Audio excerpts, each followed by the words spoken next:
My name's Kevin Graham and welcome to A Celtic State of Mind. Today I'm joined by Nick Davidson, author, fan activist and massive St Pauli fan. Nick came to my attention when Paul gave me a book called Pirates, Punks and Politics. And it's a fantastic book and it's about a guy's journey of falling in love with FC St Pauli. So, hiya Nick, how are you getting on? Yeah, hi. I'm doing all right, thanks. How's lockdown treating you? Well, you know, it's not too bad. I'm obviously missing football and going to football and all that. It's probably the longest it's been since I've been over to Hamburg. So, yes, the withdrawal symptoms are starting to kick in a bit. St Pauli recently finished their season, though, because the German season finished behind closed doors. Was it a successful season for St Pauli? Bring some of our listeners up to date. Okay, so depends how you define successful season. We avoided relegation, so on that level, successful. We beat Houseville, HSV, twice, so on that level, successful. But I think most St Pauli fans would say, in the context of the type of football we've been playing, the stuff the manager was doing, Joss Lukai used to be a Sheffield Wednesday manager, it was all over the place. And I think by the end, it was kind of put us out of our misery and, not helped by being the ghost games behind closed doors. And I think a lot of people not gave up on it, but just kind of just thought, let's make this end. So the manager's gone. A lot of the playing staff have come to the end of their contracts and are moving on. So it's going to be a really, really interesting summer. You mentioned games behind closed doors there. I know I've seen you on panels talking about independent football clubs. What do you feel about the games behind closed doors? My personal opinion is it's just been done because of money and it doesn't seem right. And the fans need to be there for it to be a spectacle. If the fans are not there, it's just 11, depending on what you're watching, it's 22 millionaires kicking a ball about. What's your thoughts on that? No, I agree entirely. And you look at the leagues that have gone ahead, the Premier League, then the Championship feeding into the Premier League. It's going ahead purely for television, purely for money. The Women's Premier League or Women's Super League gets cancelled. All the other minor league gets cancelled. The only ones that matter are the ones that have got significant, TV contracts or revenue or betting. Whatever, hedging on it. But it's completely a financial, motivation for it to go ahead. And I think, what I like about the ghost game thing that they, the games in Germany sometimes, or they went through a phase where if fans misbehaved allegedly in the eyes of the authorities, they play games behind closed doors, and they had this ghost game thing which fits it perfectly. St Pauli have been a victim to it a couple of times as well, where they've closed sections of the terrace. And you just kind of think, what is the point? And the only point to me seems to get some closure for whatever financial reasons. The game in Scotland, basically, we didn't continue because money. The Scottish clubs cannot afford to play behind closed doors. They cannot afford the money, the £3,000 a week that they're going to need to find for the COVID-19 tests. Well, the same in the lower leagues in England. It's for the same reason. Those clubs in League One or Two, whatever it's called these days, they can't afford it, so it didn't go ahead. Whereas if you're bankrolled by whatever, then you get to play on. It does leave it leaves a bit of a sour taste, I guess. There was a club in Germany whose ultras got into the stadium and put a banner up which says "Football is beauty. This is just duty." Quite a lot of the stadiums or the clubs did allow the ultras in to put up messages. I think Ultra St Pauli chose not to, but there was a message going along the side of the main stand. I can't remember what it said now, but something along those lines is without football without fans is nothing, kind of thing, which is it's the case. I mean, I've watched a few of the English Premier League games, and the only club that's done the banners right has been Liverpool, who let their fan group into the Kop and they decorated with fans' banners. And when you see some of the other ones where are just corporate sponsorship everywhere, it's terrible. Then you add the FIFA noises, which really does annoy me. No, you're right. Certainly, you look at these the way they've sectioned off the seating and stuff, and it's just it's just another advertising hoarding, really. Whereas I suppose you're right. Yeah, Liverpool kind of had that history of along with you guys at Celtic, have that history of banners and kind of that DIY ethos of having this incredible support. And yeah, that's carried through on the Kop. I mean, I think I was looking briefly at the game today, and the rest of the stadium's a bit bland. But yeah, at least they got it right on the Kop. But yeah, it still doesn't make up for the lack of fans. I think Celtic are going to resume behind closed doors, so it's hopefully one thing that Celtic are looking for. And if anybody for the club is listening, I've got a 17-foot by 10-foot banner in my hut that you can actually have. So just contact the podcast. So I spoke about your book, Pirates, Punk and Politics. Tell us about the journey for you to write the book, because you're a Watford fan. Yeah. And you're not German and you're not from Hamburg. So how? So what's going on? Yeah, you get kind of asked this a lot as you go through. And on the flip side is the kind of, you're just doing it because you're, it's like football hipster. It's the coolest club or whatever. My journey, I think, speaking to getting to know so many people, after writing the book and chatting to people, both in Hamburg and back here at other places in the UK, is that my journey seems very similar to a lot of people. I'm of that age, nearly 50, 48 at the moment. And I grew up with football, going to football with my dad. You could stand on the terrace. Yes, it was only Watford. It wasn't, particularly, the most raucous atmosphere in the world. But I saw it change. So I went through the Premier League, the establishment of the Premier League, the rise in ticket prices, the kind of soulless stadiums, the move to all-seater, all of those things. And you lose that connection to the football you grew up watching. And, it's you can get quite disillusioned with that. And I guess St Pauli came along, a little bit by accident and reconnected me to all of those things. There's a degree of nostalgia in there, being able to stand on the terrace, being able to kind of move around, stand where you want, have a drink, all of those kind of things. But mixed in with that is also discovering the progressive politics, and it's something I'd never really seen in English and British football before. That much of a political commitment along with the fan culture. So. I read about it in 442 magazine shortly after the 2006 World Cup, and I thought, I've got to get out there and see what it's like. And I think like the first chapter in the book is, one of the things I'm most pleased about is that it was my dad that first took me to Watford all those years ago, and me and him went over for our first St Pauli game. And I'm just so glad he was a part of that journey, because even that afternoon, we didn't really know anybody, or like we do now. It was just an incredible experience, and it was football like I remember it, but also with that added kind of football for the right causes kind of thing. So it was just like a perfect storm, I guess. There is a marriage there from a Celtic fan looking in. There's a massive St Pauli influence in the Celtic fan culture, especially with the Green Brigade. I went to Celtic against Bayern Munich in 2003. And that was the first time I met guys for St Pauli. And they were really friendly. It was really nice. Not like the Munich fans, who I found a bit arrogant. And they were a bit dismissive of us as fans, the St Pauli boys that were there. There was also guys for Stuttgart as well. We had a great day. And it was the first time I'd actually been turned on to St Pauli. And once you start reading at the club, there was a British message board in that as well. So when you were arranging to go to St Pauli, were you on the message board, or what was it? Yeah, I was on the UK message board, back in the day. And actually one of the guys in Hamburg there, who's now actually on the board at St Pauli, Sonka, was one of the people that helped me, get set up with tickets and stuff via the fan lard, and helped loads of people. So, I think that played a really big...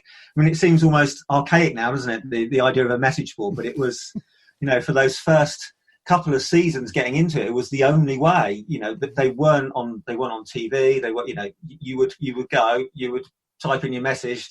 The people on the ground in Hamburg would give you little bits of information, and you'd be like, whoa. So yeah, massively important, and all the people that are on there, and you know, there's fan groups really important to remember. I got lucky. I wrote a book about it, but there's been people going over from London, from Celtic, that way predate me, you know, going back to the mid-80s. And I think, you know, that Celtic connection kind of, I can't remember, late 80s, early 90s, and with some European games and stuff. And I know Sven Brooks, who is now head of security, but was at St Pauli, but was in charge of the fan Laden at the time. You know, he's talked about meeting guys, you know, at Celtic European games on the continent and stuff. And so these links go back way beyond me. Like I said, I was just lucky to kind of think, actually, someone needs to write this down, and someone needs to put a little bit more, you know, than the usual kind of glib reference point to, red light district, you know, punks, all of this kind of stuff. You know, let's get pissed on Astra kind of thing, and like put some meat on the bones, if you like. So, and I was lucky to be in the right, you know, in the right place at the right time to write that. So I remember reading an article about St Pauli. I think it was in Loaded, and it was a cool weekend to go and watch this cool football team. And I remember thinking, going, there's so much more to that football club than it being a fantastic lads' weekend. And you capture that brilliantly in the book. I mean, the first chapter in the book is about your first ever St Pauli game, as you mentioned, with your dad. And you can actually feel, taste and smell the way that you describe being there. And it sounds absolutely fantastic. When did you decide that you were going to write the book? I probably to justify my obsession of going over to Hamburg all the time. I'm looking at I've got the tickets around the side of the office. Probably about 4, 5, 6 games in, and I was like, I thought this is more than just kind of like, you know, a trip or you know, a bit of football tourism. This is something there I'd actually rather go to St Pauli for 3 or 4 times a season than have a season ticket at Watford or whatever in English football. So I thought, you know, if I'm going to do this, it would be nice to write about it. And at the same time, you know, like you kind of want to find more and more out about the club, and you read around and you pick up these bits on the internet. But essentially, the story was always the same, and it never dug any deeper. And like you, there's so much more going on with the club and with the fan base that I just kind of wanted to get that across, because it is really important. And yeah, people can go across and have a good time, and I'm not adverse to that at all. And I think, you know, people have got every right to get on a plane, go over there, enjoy the game, enjoy the atmosphere. You know, unless you're a complete dickhead, you will be welcomed. You know, it's not, people don't judge people, you know, for going over there and enjoying it. But if you're going to try and become an active part of it, then you know, you've got to try and deepen your understanding. So part of it was like for me to try and understand more, and then you think, actually, this would be good for everybody to, you know, to have a bit more awareness about. There's obviously been a rise in English-speaking St Pauli fans. We mentioned before, there's Glasgow St Pauli, there's Yorkshire St Pauli, and there's numerous other St Pauli supporters clubs. When did you decide that you were going to get more involved with St Pauli? Well, I kind of, you know, it goes back to pitching the book idea. And then kind of the best thing for me that I did with it was got the relationship with the St Pauli Museum, who at the time were fighting. They were going to put a police station in the end of the Gegengrade stand. They were going to knock down the external police station and put one at the end of this of the stand. That's kind of like the spiritual home for, you know, it's where it all began, where the punks first met behind the dugouts on the halfway line kind of thing. And they were desperately trying to get money and awareness. And so I thought, do you know what? I've had so much. Going over to Hamburg has given me so much. If the book can raise a little bit of money and a little bit of awareness among, you know, English speaking football fans. So it was kind of making that decision to donate my royalties to the museum, which then, you know, it kind of draws you closer, and you get a lot of trust with the people that you're making contact with, and you know, all of that kind of built into, actually, I don't just want to go over there and experience it. I want to play as an active part as I possibly can. And you know, I can't pretend to be massively active because I don't live there, but you know, to try and raise that awareness, and actually, again, other supporters groups I've written a book on it, but the guys in Yorkshire have set up a Football for All project that has upward with 40 refugees and asylum seekers every week coming and playing football. Glasgow, St Pauli, they've done virtual concerts during lockdown. They've done gigs, back in normal times.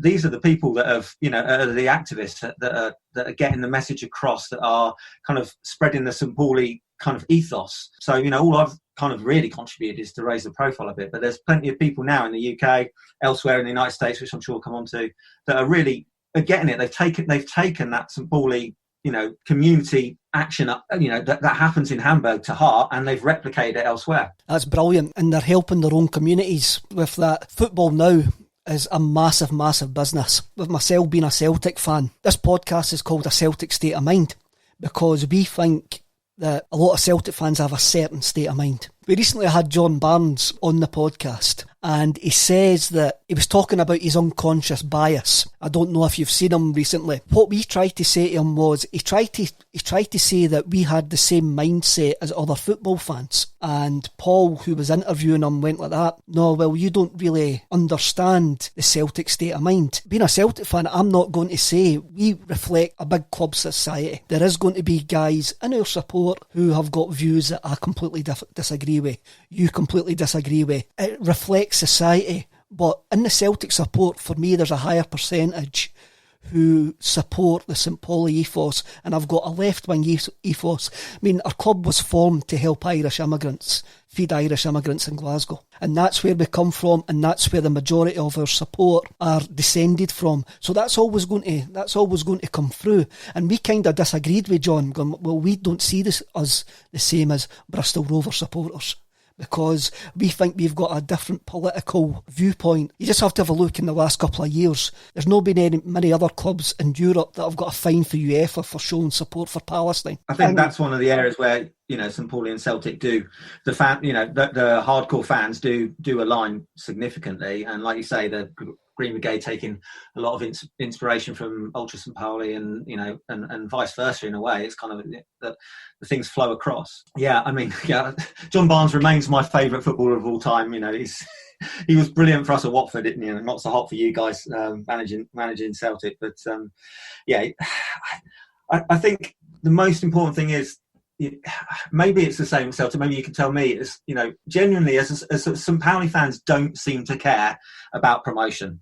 Since I've seen them for one season in the Bundesliga, and half the people were like, oh, let's get back out and go back down again. It was a hideous experience when everything was much more commercialised, and it caused a whole load of discontent in the fan base. And actually us sort of getting along in the upper reaches of the second division seems to be what most people are happy with. So it puts us in that unique position. It's a difficult one for the club, because they're a football club who want to achieve the best they possibly can in sporting terms, and they've got a fan base who the majority of them, they'd like them to do well, but they're not. It's not the driving factor. The driving factor is how they act, their responsibility as an organisation, and how they help the rest of the community, and how they fight certain issues against fascism and homophobia and all that kind of stuff. So it's a curious mix where the football isn't the most important thing, and people genuinely, you want them to win, but I think as an international fan, you don't go to support St Pauli to see them win football matches, because it doesn't happen that often. So it's an interesting dynamic, and you feel for the club and the management sometimes, because they of course they want the best in sporting terms, but you've got a fan base. It can work to your advantage, but who perhaps don't pressure so much for promotion. We should be in the Bundesliga, really. The fan base we've got, the support we've got, the revenue we get from merchandising, but no one's particularly broken-hearted that we're not. For me, as an outsider looking in, I'm like, that's quite a strange scenario. I remember when he went into the Bundesliga, I remember reading articles about the fans, about sponsorship deals, about the deal with, was it Under Armour? He's weren't happy with the deal, the kit deal with Under Armour, certain other sponsorships that he's got into as well. And I remember thinking that And on a certain level, Celtic are a successful football club. We're in Scotland. When we go into Europe, we want to be successful in Europe because obviously you've got 1967 and we do see ourselves as a European club, rightly or wrongly. But we do see ourselves as a little guy against these elite clubs. We love nothing better than taking on a PSG, getting tanked. Our best couple of games this season were beating Lazio twice. For a support with our sort of political leanings, that was absolutely immense. You look at UEFA as well. I think we've been fined 15 times in a row for UEFA. We just seem to be like this naughty little brother who kick about Europe. Do well. We want to do well. A lot of, you'll hear Paul and you'll hear other fans going on about they didn't want sponsorship on the Celtic top and they'll buy sponsorless kits and stuff like that. They disagree with betting, advertising and stuff. But then there is a lot of the support as well who understand for us to be a successful football club, that money has got to come in somehow, and as long as it's not coming in from a Saudi oil-rich country, then that's one of the worries for a Celtic fan. So I guess take that as a Celtic fan and then multiply that worry by about 100, like ethically for St Pauli fans dealing with things like you say, the Under Armour sponsorship, which kind of, it has given the club a solid financial backdrop really to be able to do stuff, and it's a great deal, and they built in lots of corporate social responsibility stuff into the deal as well. But at the end of the day, they're still supplying they're still supplying equipment to the American military and pro hunting organisations and all that kind of stuff. So, it's a real conundrum, and it is the tightrope that St Pauli as a club, not as a fan base, have to walk, and it's bloody difficult because they've got to. They exist in a world where they've got to make money to be able to compete. They have to take on sponsorship deals. They've fortunately, thank goodness, they've not. They're not going to sell the stadium naming rights, which the fans voted against. And, we've got a degree of control on that from the 50+1 membership kind of rule.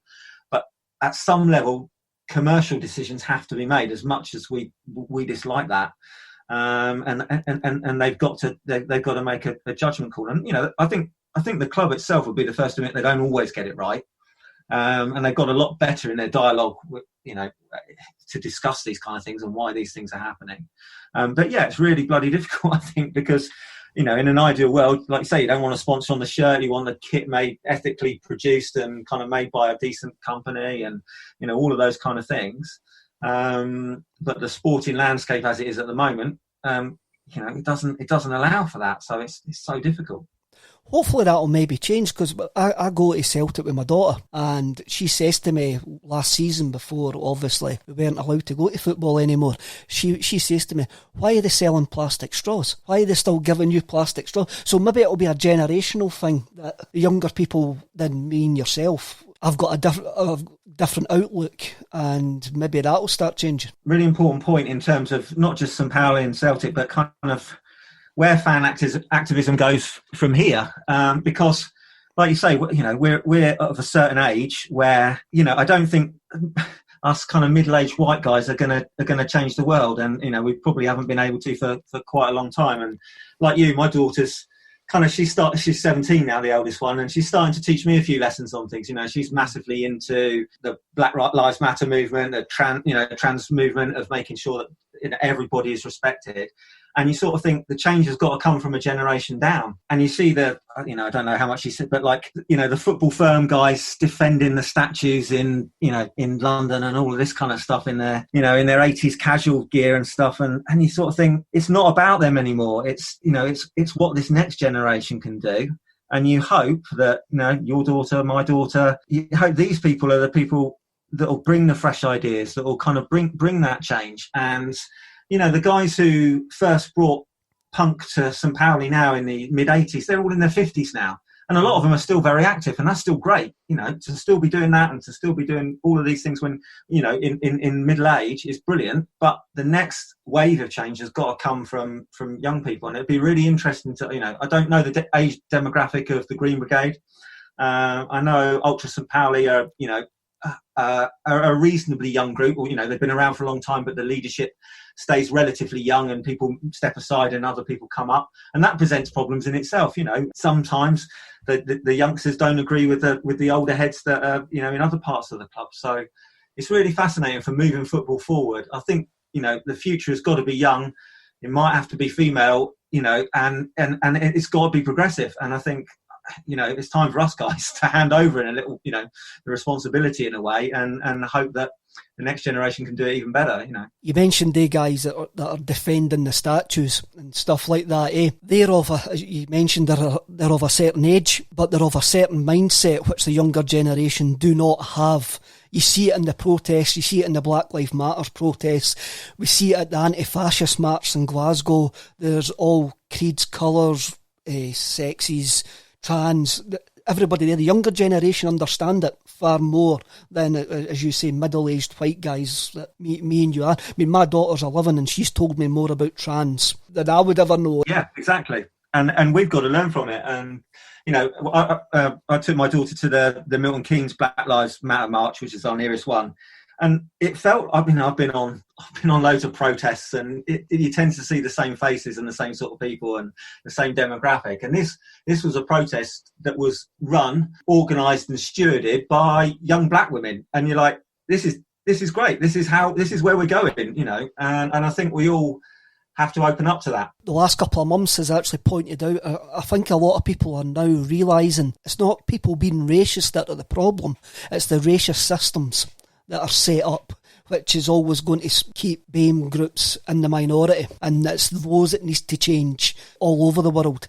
It's interesting you mentioned the Black Lives Matters, because last year you went on tour with St Pauli to America. Yeah. And when I read this, I was just blown away that St Pauli have got a massive following in America. And when I was reading your blogs on the Outside Left blog, I started thinking about what they would be doing in this current climate where they are in America and taking part in these Black Lives Matter campaigns.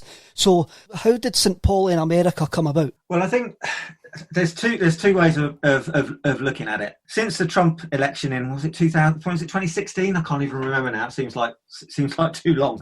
There has been a kind of like groundswell of American kind of anti-fascist activists and football fans. I mean, football's quite a young sport in America and quite a left-wing progressive sport, I guess, and who've become aware of St Pauli. And there was a period around about 2017-18 where every time you logged onto Twitter, there was a new, St Pauli, Ohio, St Pauli, Detroit, St Pauli, Portland, all of these, there was a new kind of group popping up all the time. And running alongside that, from the other side, is obviously Under Armour, American company. I can't remember where their headquarters are. Obviously, big financial stake in or commitment to the club, and Levi's as well are another massive partner of the club, and they actually do lots of good work. There's a Levi's music school in the stadium that a friend of mine, Dave Doman, runs, and they get like groups of disadvantaged kids and refugees and people in making music and that kind of stuff. So there's a lot of, I think the will was there from the companies to get them over stateside, and I think there was some sort of incentive with the German Football League for a club to go over on tour, so they were financially contributing to it. But I think so there are those and they want to sell merch in America. The Skull and Crossbones, they've got an American merch site now, so it ships directly in America. You don't have to go to the European store. They're trying to, not like the Beatles, but they're trying to break America. They can see it as a revenue stream. Let's be honest about it. There's plenty of people with the punk links and all of that kind of stuff that want to buy the merch. So from a business point, it makes sense. But I think from the activism point, that's what blew me away on. I've been twice, actually. We went, the first year was Detroit. They did Detroit and Portland. I only went to Detroit. And last year they did New York Cosmos, and then up to Buffalo. And the kind of the people there are now, without doubt, the people that are on the ground in wherever it is, in Atlanta, in Detroit, in Portland, Seattle, that are on the ground fighting the fight, that are there protesting against what is going on there, and the connection is very real, and those people are very, very active. And I think it has captured a moment where the activism from these guys in America fighting was basically a fascist president, has linked into the football club that has got shares those anti-fascist ideals, that's done it, that did it in the 80s, that fought the Nazis off the terraces, that continues to promote these messages. So there's a real great crossover, and it's easy for us to kind of not mock American like football fans or soccer fans or whatever, but the ones I met, were some of the most committed, both in terms of football and in terms of activism. And it actually, I went over there quite cynical about the motives for the tour, but I came back from Detroit that first year thinking, bloody hell, that's one of the most amazing fan scenes I've ever seen going on. And the New York Cosmos guys are massively anti-fascist, and their supporter culture is incredible. So there are real supporter-based links there. That's quite weird when you say the name New York Cosmos. Obviously, you think of the bloated, glamorous 1970s Cosmos. I was exactly the same with Cosmos. You see Cosmos, you see the stars, you see Pele and Beckenbauer and all of that lot. And actually, there's such a complicated ownership scenario, and like what league they're in and where they're playing, and not getting an MLS franchise, even if they wanted one. I don't know if they do now. But the fans there, the supporters group are hardcore anti-fascist, and are a proper ultra group that's made up of kind of Hispanic guys. That's made up of a complete not like New York is like New York. The supporter culture at the New York Cosmos is exactly that. Sounds brilliant. It actually sounds. Also, New York, I've got Red Bull, New York, and Man City. I've got the New York City. New York City have got quite a right wing following, and there's been a few clashes on the streets with those guys as well, I think. So. Yeah, make no mistake, the guys in America now, I mean, obviously still in touch with a lot of them, mostly through Twitter and stuff, and they're involved in this in a big way, and it's quite, it's nice to see that these guys are following through, and that they believe in the same things. You'd hope that if we were out in America, we'd be doing the same thing. So definitely, it's eye-opening for me hearing that, and it'll be ear-opening for our listeners. I was going to say eye-opening, but obviously this is a podcast, so for our listeners as well. It is too easy to think, and there, I'm not saying it wasn't. There was a financial motive to those tours, definitely. But the clubs they chose to play, they played Detroit City, they played the Portland Timbers reserve team, not the first team. They played the New York Cosmos, and then they played Buffalo. And these are all, with the exception of the Timbers, these are all teams that are below the MLS level, and they are all teams with a very active left-wing support base. So the fact that they could have gone to America and played Red Bull, and could have had a massive commercial-a-thon. But they didn't. The opposite, the teams that they chose and the message they were trying to get across was very much, we want to do stuff with people that have stuff in common with us. So you mentioned St Pauli have got a sponsorship deal with Levi's, and now we all know the environmental impact that making a pair of jeans has. Was there any kickback against the deal with Levi's, or did they come in with their eyes open saying we're going to do this? I think the kickback on, I mean, as far as I'm aware, the Under Armour and the Levi's thing happened around a similar time. Someone would probably put me right on that, but and the kickback was definitely against Under Armour. I mean, Levi's involvement, as far as I recall, was more through. I mean, they're a partner. They're not a shirt sponsor or anything, as major as that. But I think they do put a reasonable amount of money in, but they also invest in projects. So they're doing a lot of community stuff, and so the music school is kind of, that's their focus. So they're not doing it as a kind of brand exercise particularly. It's more as a kind of, this is how they've got music schools elsewhere in the world as well, and this is how we kind of pay back to these sort of communities. So, I mean, obviously there's an element of like, okay, Levi's is in theory a cool brand. I don't know if it still is. It used to be when I was young. And St Pauli's a cool club. So, of course there's a marketing level, there's that going on. But again, there's a lot of kind of community work built into those sort of deals. And that's kind of how the club justify it, but actually I think there is some value in it as well. But you're right, making a pair of jeans is one of the worst things you can do. It's interesting that the focus was on Under Armour. As you say, their links to the American military and that are well known. We're in a completely different world now, and there's some clubs this week. Wigan have went into financial difficulty this week, and the club looks like an utter mess, and they've been failed by the English Football League once again. What do you see as the future of fan activism and fan ownership in Britain? I think we've got a lot to learn from Europe, from Germany, from other places. And I think, I don't know, for me, the future is, so I've got quite heavily involved in the last sort of 18 months in a new club that was formed in London, so Clapton Community Football Club, which kind of took over from Clapton Football Club, still going, but there's a really complicated ownership issue, and this has been set up as a members only club, started 18 months ago. Survives on the fact that members are contributing funds, and there's a real collective kind of mutual aid kind of ethos to it. And for me, as someone who's been through the kind of the mill of going to watch professional sport and being put off by the Premier League, that's the future. It's clubs like that, like Clapton, like Whitehawk down in Brighton. There's, even FC United of Manchester, all these kind of clubs that are perhaps realigning on a different value set, and not just, the sole goal isn't to kind of get in the Premier League and be, and have a blast of cash for a few years until you get relegated again. So for me, it's getting involved. It's using what I've seen at St Pauli and what other people have seen elsewhere, and trying to bring that into this country and into a community that, where you can affect some change. I can't afford to fly to Hamburg every weekend. I could just about afford to go down to London for Clapton games. So, it makes it realistic, and it makes me feel like I'm contributing something, and that we are working together for a football that is different to the football that they're selling us now in the Premier League, with no fans and no an artificial crowd noise. And again, I think one of the greatest things for me that's happened with Clapton is we set up a men's team first season, second season in women's team, and the women's team has been incredible, and I've had so much fun kind of following both sides. And I think that's the future, is kind of getting the involvement of men and women's sides and giving them parity. And trying to move towards a thing where football, it doesn't matter whether what your gender is, that you can enjoy it. So how did you get involved with Clapton then? Well, again, I've kind of been down to the old Clapton a couple of times, but never really massively got into it. And then I just saw again on the internet that they're setting up this new club, completely independent, completely fan run.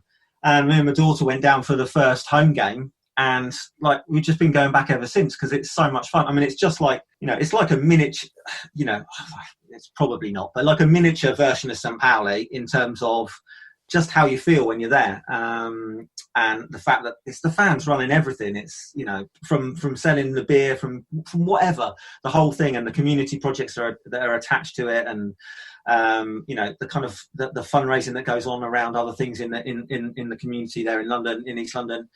And it's just such a buzz, and it's just, again, made me kind of invigorated again with football. And, I'm still going over to St Pauli whenever I can as well. But the reality of not being able to do that all the time, I'm getting a fix. I'm loving going to football again. And I've, met some amazing people along the way there. So it's been a real joy, has brought a real joy to my football experience again, at a time when, aside from going to St Pauli, I kind of lost interest. Again, your blog, the Outside Left blog, some of the pictures you've took at the games that you've been in with Clapton have been absolutely fantastic. Well, you just feel it. You feel how you felt. I mean, so much of this, are we chasing what we felt as a kid watching football? Those first moments and, those first seasons of it. But it feels like that. It's just got that aura. In the same way you go to the Millerntor and you're standing on the terrace there, you can feel it. And it's the same with the Clapton games. It's just, you just feel like you're part of something.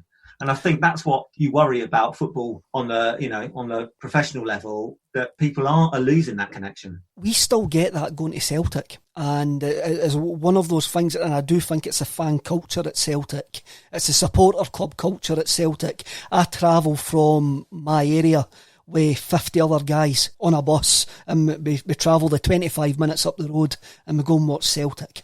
And there is that community spirit there, which, if the club got any bigger, it might disappear. And that's one of the major worries that we've got in this post-world. In a supporters club WhatsApp group, somebody says, there's a rumour that we might be allowed in the Championship if certain clubs go out of business and that. And I'm like, no. We're a Scottish club. I see us playing in Scotland. Do I really want to? Don't get me wrong, it's same as St Pauli going to New York. We're a public limited company. Our shareholders would go, well, our major shareholders go, oh, we're down to England in a shot. And I was going, could we handle that? And a lot of guys would give up if we ever the supporter demographic would change completely. And like you say, 50 guys going down on the bus to local games or to games in Scotland is doable. 50 guys going on a bus down to, I don't know, Brighton or Bournemouth or somewhere like that, it loses that kind of, it might have a novelty factor, but it loses that kind of magic. And I think, again, I worry, we talked about it earlier about the kind of the age thing here, but the Premier League particularly, I don't know what it's like in Scotland so much, but it's an ageing audience because young people can't afford to go. And if that next group aren't coming through and, all you're left with is an increasingly old kind of, supporter group who can afford to go, then what happens in 20 years? What happens next? And it is a worry. Does it just become a TV spectator sport? And that's why I think, keeping that vibrance in Celtic, keeping it, you can see it at Anfield a little bit, especially on European nights as well, where they've got that kind of, the spirit of Shanking, all of that kind of stuff going on. You can see it in certain supporter cultures, but you see it more in Germany because they kept ticket prices low, because the next generation can still afford to pay 10, 15 euros and go to the game. It's not 55, 60 euros for a ticket. And that is a real worry. Where do we go from here? And how do we get that next generation appreciating what going to football is about? It's a collective experience, isn't it? You go with your mates. You go, and for me, Clapton, St Pauli is going, is making friends and knowing those people have broadly the same political and kind of social outlet that I do. We're never going to agree because we're the left, and the left never agree on anything. No. But to know that you're in the vicinity with people who you share those ideals with is what makes it special. And that's what football has got to. It's got to retain that somehow, and you worry that it will lose, that it's losing it. That's why fan ownership would never work at Celtic. There would be too many different factions who would never make a decision. And it's one of these things, and that's what you're saying. In Scotland, there's loads of wee ultra groups now, and nearly every club have got them, eh? And I'm more worried about not the ticket pricing, but the way they're treated by the authorities, the way they're treated by the policing. It's heavy-handed, it's overzealous, because they don't know what to do. Scottish football, British football hasn't had the historical experience of dealing with an ultra group who are styling themselves on German ultras, Italian ultras, and they just see them as the same as these gammon-faced, baldy-headed guys who are defending statues. There was an anti-fascist demonstration in George Square a couple of weeks ago, and it ended up with the Green Brigade getting kettled out of the square. Yeah, I think I saw it.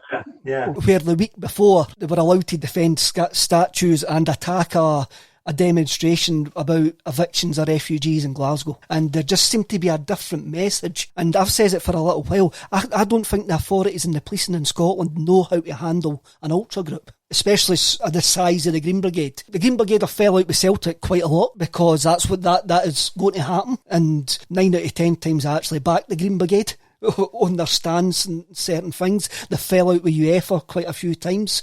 Funny story about UEFA, they had a banner against Lazio and it was Muhammad Ali, and it's going, getting knocked down's fine, but it's getting up it counts.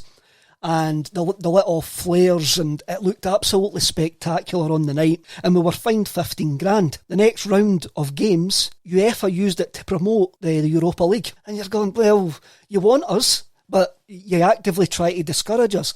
And that's my problem in Scotland. There is young guys there who are getting really, really involved in the banners, the drums, bringing colour, artistic flair to football, and they're being targeted by authorities. And again, I mean, I think the authorities have treated every kind of football fan with suspicion, and a fan group that can organise, that can sort out tifos like Celtic can, and all that kind of stuff. It does scares them, and they're not being treated in the right way, and I think that goes across Europe. Not even in Germany, where they're much more kind of used to that kind of fan culture. It is always the ultra groups that kind of that I mean, they're not saints, so they don't get everything right. No. Yeah, but they are always the group that the authorities target, and And it's never plain, Ultra St Pauli have fallen out, like you were saying with the Green Brigade, they've fallen out with the club, they've fallen out with other elements of the St Pauli support. They don't have the monopoly on active support. But like you, I tend to, most of the time, I think they get it right. And when they don't get it right, they've been, in my experience, they've been very quick to say, yeah, we made a mistake there. And I think, you're not, these aren't hooligan gangs. These aren't angry gammons, smashing up towns or protecting statues or whatever. These are committed, super committed, ultra committed. That's where it comes from. Supporters who are going above and beyond to kind of represent their team. And yes, the club might not always agree, but you can't.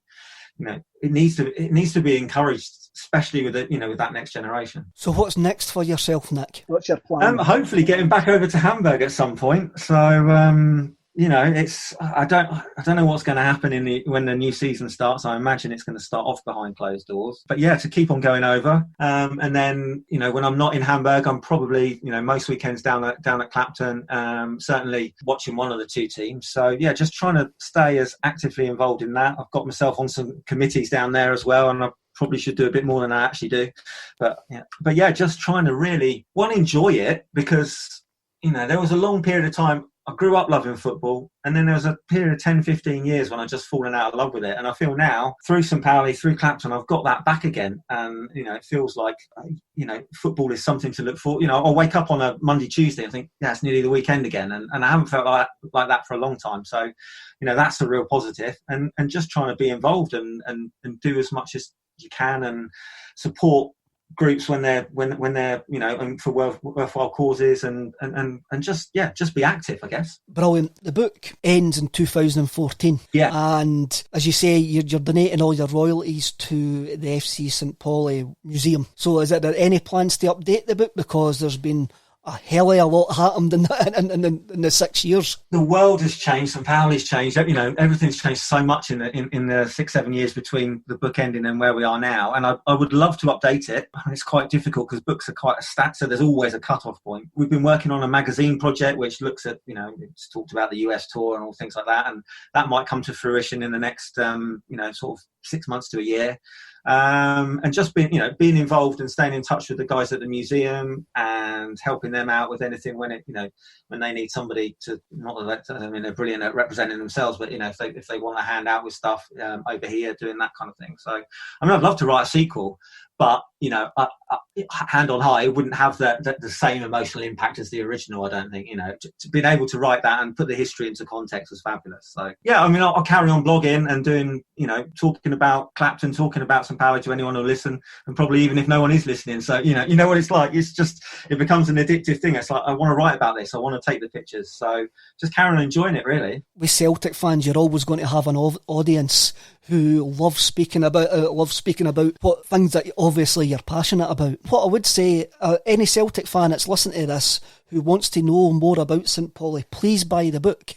So Nick, where can they buy the book? A publisher would kill me if I didn't say sportsbookslimited.co.uk. I think I've got that right. That's the publisher of the book, and it's obviously better buying from there than Amazon, but in the real world, everyone's buying their books from Amazon, so it's up there. It's it's still available. So yeah, go out and get a copy. It'd be great, or borrow one off someone. and they don't give it back. Yeah, definitely don't give it back. We'll give it back straight away because it's so I can't read this. I think that's very pirate and punk. I think you have to be a little bit. Didn't they give it back? But I will give them it back, and I will buy my own. In fact, talking along those lines, a friend of mine from New York, St Pauli, sent me a message the other day saying, "Oh, look, someone's not pirated, pirated the book, and it's available on PDF on this website. What do you think about it?" I'm like, the publisher won't be happy, but to be honest, isn't that the point of it? Let's just, let's just go. I'm not going to chase them down. Someone can be bothered to download the PDF and read it. Great, it's getting a message across, really. Brilliant. That's the attitude that we love on this podcast. I think you have to be. That's what the club's been built on, or the modern club. So yeah, we can't be too hard and fast with the rules, can we? Nick, it's been an absolute pleasure talking to you. Thank you very much. It's been incredible. Really enjoyed it.